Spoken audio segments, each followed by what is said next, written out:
The H1B guy here. And today, the H1B guy interviews Saurabh Devon shares his experience relocating to Canada with MobSquad.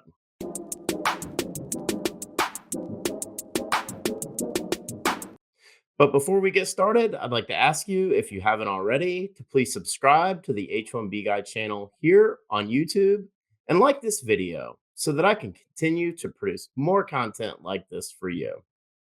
I also wanted to mention the H1B Guy offers a variety of consulting services. I help businesses and individuals solve complex work authorization issues and the recruitment process while bringing awareness to employment based immigration benefits.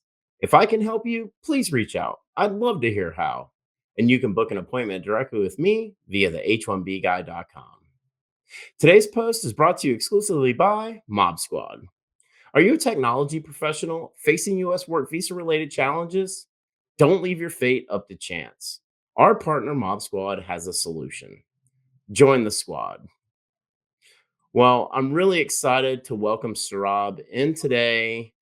This is a pre recorded interview, and Saurabh wanted to come in and tell a little bit about his journey from India to the US, then to Canada. So, Saurabh, welcome in. How you doing? Doing good. How are you?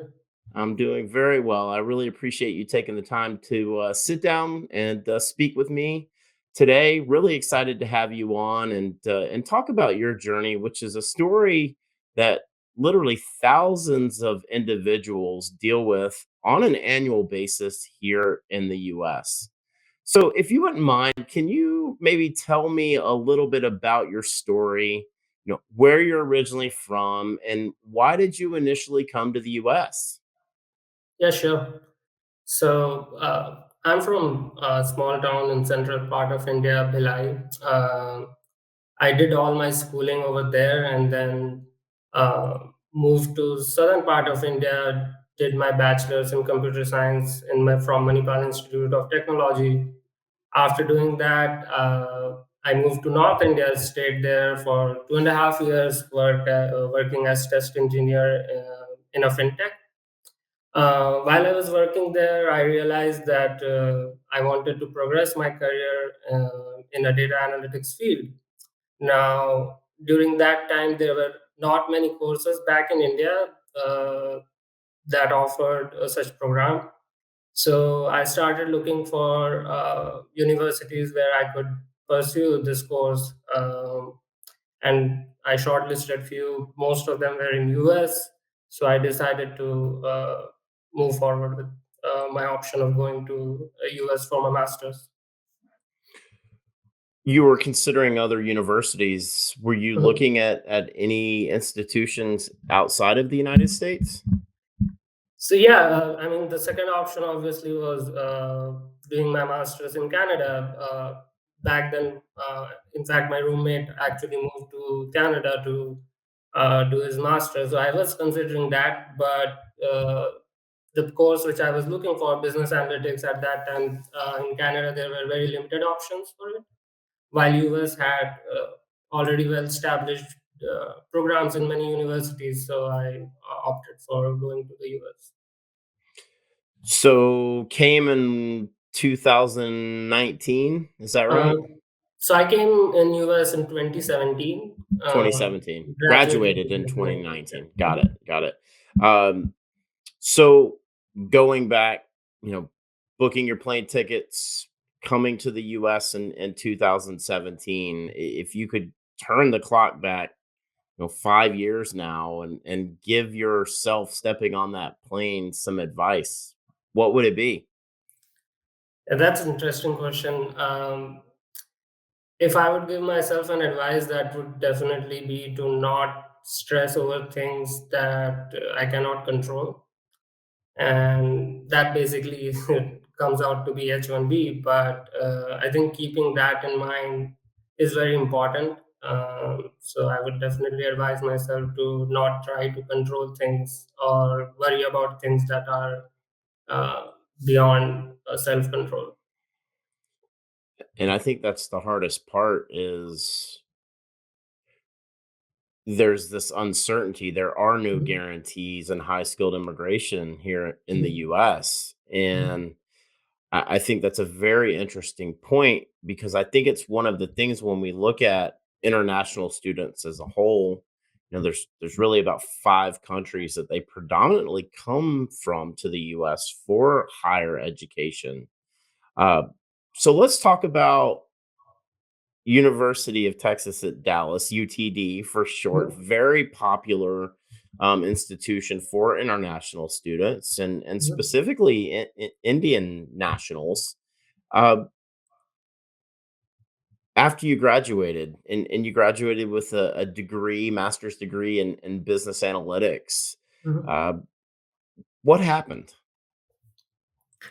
So I already had like plans on how one can get like a job. You have to find internship, which I did during my. I first got like my summer internship back in 2018, and continued with the same firm. Even after getting graduated, I joined same company with full time role. So I didn't have like face a lot of issues like finding job. I got it in on time, like did all 3 terms of internships, got full time right at the time I was eligible for. So I didn't face a lot of hassle over there on that aspect. So landed an internship as an F1, Mhm, working for an organization that was in line with your master's program.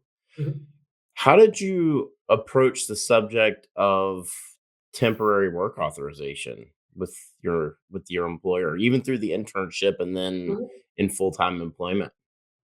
Yeah, so right after like my first term of internship, I had a conversation with my manager at the time, and he was quite impressed with my performance. So they actually did file for my H1B during my internship also. So I actually got one extra chance, uh, and I didn't get through during that time, and that was all based on my bachelor's degree. So I didn't get like the master's benefit at the time, but I did got like I was in the pool in 2018 too. So moving forward, like when after graduation they were already open because they had filed for my H1B before, so they were all set and supportive for immigration. So they did file like for the next following year too. So first lottery attempt was 2019? Yes, that was 2019. not based on my master's. That was on my bachelor's degree. Okay, so in the 65,000 annual available, you're in the first pool, if you Yep. will. Mhm, And I think the thing that's interesting here is got an opportunity as an intern, proved your value to the organization, working for kind of a tech startup ish type company that mhm, was open to the idea of sponsorship. And mhm, I think that's the key. I get asked this question a lot, Saurabh, by individuals, that are in master's programs. How do I land this internship and how do I talk to my employer about me needing and requiring sponsorship at a future date?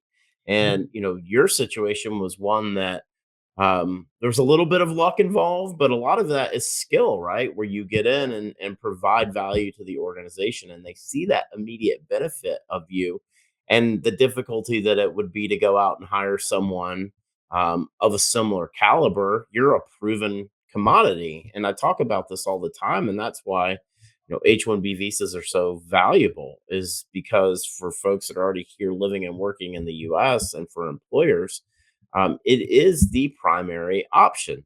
But because it is the primary option and there is a limited number, 85,000 total, individuals such as yourself go through really multiple failed attempts, as I like to refer to it as. So, failed attempt in 2019, mhm, graduated, got a master's degree. So now you're in the advanced category, the 20,000, failed attempt in 2020. Mhm. And then an OPT, I'm assuming you're on your OPT STEM extension now at this Mhm. point. So into kind of the second phase of your OPT, that 24 months. Failed attempt in 2021 as well. Mhm. So when did you realize, Sarab, that this was a problem and that you needed to find an alternate solution? So, right from the very beginning, I always knew that H1B is a lottery and you have to treat it that way. But in my head, like I fixed a deadline that before my second last attempt, if I didn't get H1B, I would start looking for second options. And right at that moment, like after my second last attempt, that was in 2021, when I didn't get through, I had a conversation with my employer in US that this is the situation, and since the company I'm working for only operates in US, they didn't have like options to directly migrate me to their other branches in some other countries. So I uh, had the discussion. They did find me as a valuable resource, so they were ready to explore other options. They did let me decide like what I actually wanted to do, like whether I want to go for uh, another master's or PhD, or do like day one CPT, or even they even were open to for me to move back to India and work with them on a contract. But then I just started like gave myself some time to think through, find other options, and that is when I came through MobSquad and went forward with it. So considering advanced education, right? The Mhm. CPT track, potentially PhD, which there's a gap in terms of immediate work authorization there Mhm. once you've expired your OPT STEM. Mhm. Um, considering going back where you originally started Mhm. and kind of on a consultancy basis, it sounds Mhm. like, and classic, offshore model. Mhm. So enter Mob Squad Mhm. and this concept of nearshore or even global parking now that's become so popular over the last several years. Um, how did you find Mob Squad? So I had like no idea about like this was even an option, and while I was discussing like what we can do with my employer, a lot of options we came across, they were ready to provide like HR solutions, and you move to some country, but they will handle the HR part of it. But there was no other firm that could offer like immigration services as Mob Squad does. So uh, I didn't came through like anything over social media, but my wife actually found a video on Facebook, and she just forwarded me, and I saw like and went through. First, when I heard about like everything, I was like, "This is too good to be true." So I did more research, and then things went on. So your wife finds a YouTube video and says, "Hey, I think you should check this out." Mhm. You go to their website, do like an initial reach out, fill out one of their survey forms that's on their website. How does it go from there? Can you walk me through the process of what was the follow-up like on Mob Squad's behalf? And then I guess what I'm really interested in is then once you've had the conversation with Mob Squad, Mhm. how do you approach this with your employer? So I like came to know about MobSquad around June, July of 2021, and that is when I went to their website, read through how the process works, filled out the form they have, and then their partnership manager reached out to me. What I did was like basically send them my resume and ask like whether they can work with somebody coming from my profile, because all the videos which I saw previously were mostly from software engineers, and I was in data analytics field, so I was not sure if they will work with profile like mine. I got a response within a day that they can work if, for the field I'm working on. After that, like I talked with my HR same time around August of 21. I explained him that this could be an option. He talked with supervisors, and uh, they were like ready to take on the option, since I was already like way ahead, because I still had one option, one lottery left at the time. What we wanted is like to try it out and then go for the mob squad option. So uh, they like the my HR only asked me to like when do we start the conversation with mob squad. So we waited for a few months, and around November of 21, that is when my HR and the partnership manager from mob squad had their initial conversation. And uh, we decided like we can move slowly forward with all the process, and uh, get things lined up, so that once I know my lottery results, we will all be set to move forward with the mob squad option if in case I was not picked for the lottery. Yeah, and I had both Jessa and Nicole on the channel about a month ago, and um, I couldn't have been more impressed. And I think that's the one thing that you kind of confirmed here that they both said is like, listen, if you reach out to us directly, we will get back to you. And the fact that they're turning around the response in a day, but also willing to work at your pace with your employer, right? Mhm. It isn't a matter of, oh, hey, we reach out to you in a day. We're ready to make this happen immediately. Like it was a situation for you where your HR was open to it, but the conversation didn't really move until a few months after the Mhm. initial reach out. So I think the thing that I find really interesting here is time frame Mhm. and making sure that kind of as we talk about, don't leave your fate up to chance. You had another lottery Mhm. option, but yet you kind of took your own situation in your own hands and were proactive in the approach. And there's no harm that can come to you, the individual, to say, listen, my time here is temporary and I don't have a guarantee of what the future looks like going forward. So Mob Squad initiates the process. Um, when does it become like a realization for you that wow, like this is happening? I'm leaving Texas and I'm going to Canada. When did that become a reality for you? So actually, mentally, I was prepared that it could happen because I was already in the lottery three times and failed. So I actually had like a draft of offer letter even before, like a week before the H1B lottery. So I was all okay, even if I was not picked, because I had a very solid option. So when the results came of the lottery in 2022, that was like in first week of April. All I had to do, because since we had done all the process prior to the lottery, all I had to do was basically sign the offer letter, and that was taken care in the first week of April, right after I came to know that I was not selected in the lottery. So we were just like all set to proceed with the option for Canada starting second week of April.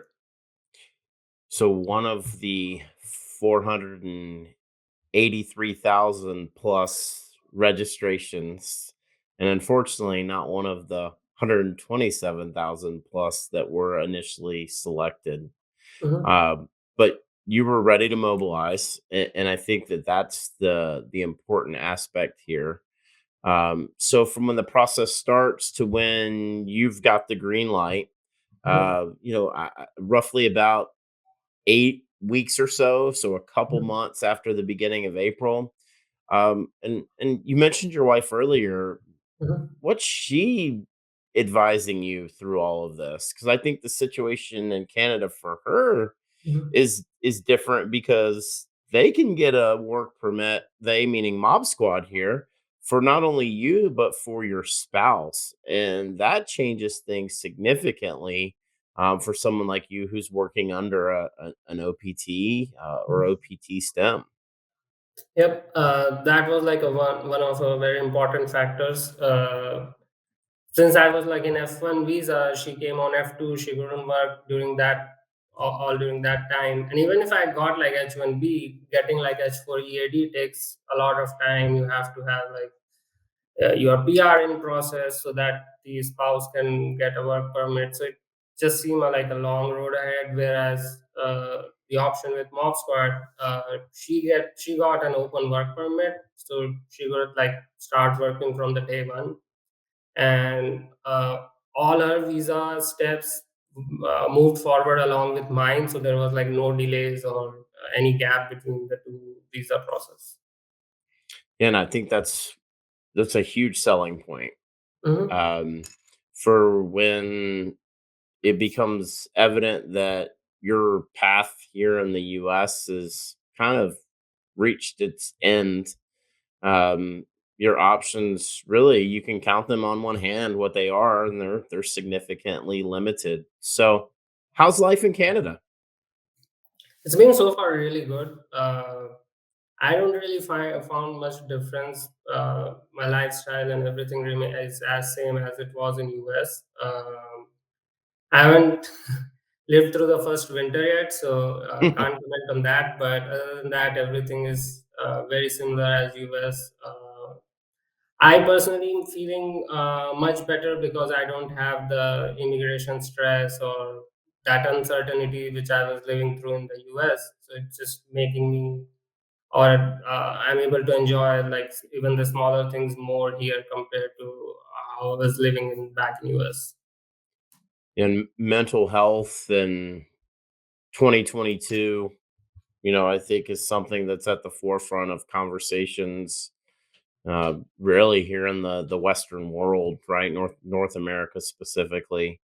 Um, uh, I did ask Jessa and Nicole when I had them on, is it really as cold in Canada as everybody leads Americans to believe? And I'll be interested to know your opinion on that after you live through the first winter. So, okay, a lot of folks that will be watching this, either as soon as this publishes or at a very future date, uh, what's the one piece of advice that you would give individuals who may be considering relocating to Canada?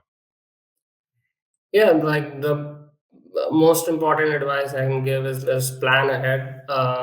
Being prepared for things just makes every process easier. In my case, like I was planning a year ahead, it gave me enough time. It gave Mob Squad enough time. It gave my firm in US ample of time to complete their end of processes. It just makes things easier. Planning ahead always helps. The so just so share another information is that uh, since Mob Squad also supported me to get my PR process done in Canada, I was picked in the express entry pool a couple of weeks ago. So it just basically took me 1 month to being in line for PR. But it all happened because I was also preparing for the documents that was needed, like IELTS examination you need to give. So all those things really help. Like if you are self-prepared, you just give like the other people enough time to do their process. That's huge news when we talk about express entry. And I think one of the constant themes that I've talked about, like why GTS makes sense, specifically if you have experience here in the US. And again, like we talked about, your path here in the US has kind of met its end. Um, Working in a full time role in Canada, the points that it weighs out for express entry um, is significant, and coupling that with your age and your spouse, I'm assuming in her skill, it almost guarantees you PR in Canada. And I think that's the one thing that Canada's getting right, and we're not getting right here in the US. And I've talked about a points based system a lot here as a constant theme on this channel. And I'm a huge proponent of a merit based point system, because to me it's about first come first serve. It's about fairness, but it's about skill and rewarding that skill. So, Saurabh, I really appreciate you taking time to share your story here today. I think that for those of you that um, are considering relocating to Canada, Saurabh's laid it out here where, if you can find a U.S. employer who understands your individual situation and is open minded to finding an alternate solution, I think that your story is a huge success story. You've been in Canada for less than 6 months, and now you're on the path to PR there. It's really incredible, to hear that, and kind of a firsthand testimony. It's just a great story, and I really appreciate you coming on and sharing that with us today. I did want to mention, I had the chance to have Arif Kamani, the COO, president COO of MobSquad. And as I mentioned, Jessa and Nicole, I've also had them on. So if you're hearing about Mob Squad for the first time here, through today's interview, I will link both of those videos in the description. But if you're interested in finding out more about Mob Squad, there is a link in the video description below. And I ask you to please use that link and make sure you let them know that you heard about their services from the H1B guy, and maybe even mention Sarab's interview. We both would really appreciate that, because Sarab's taken some time out of his day to come on and give his testimony and his journey. So thank you so much, Sarab, for doing that and coming on and sharing your story. So with that being said, I do want to mention again that today's post was brought to you by Mob Squad. And as I mentioned, if you're a technology professional facing U.S. work visa related challenges, don't leave your fate up to chance. Our partner Mob Squad has a solution, as you've heard here today from Sarab. Mob Squad helps technology professionals that are facing U.S. work visa related uncertainty remain working with their current U.S. company nearshore from Canada, as well as technology professionals from around the world who are seeking an opportunity to find a rewarding career in North America. Through their partnership with the Canadian government, they can obtain a Canadian work permit for you and your spouse in as little as 8 weeks, just as Sarab laid out for us here today.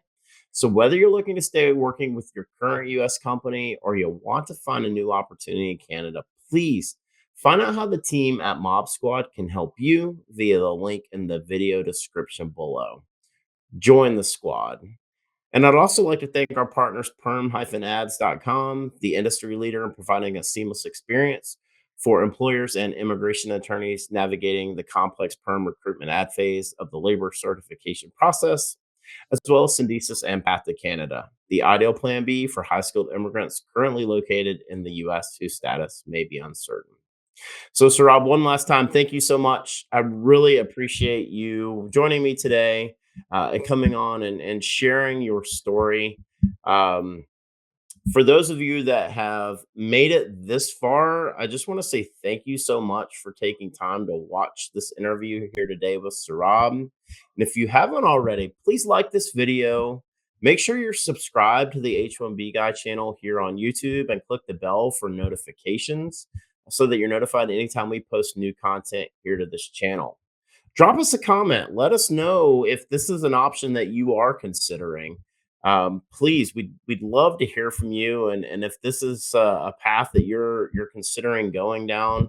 If you do leave a comment here on the video, I'll be sure to reply back, and if I can help create any introductions in any way, I absolutely will do so. Please follow me on Twitter. Instagram, Facebook, Telegram. Connect with me on LinkedIn if you haven't already. I'm Robert. I'm the H1B guy, your global source for all things H1B.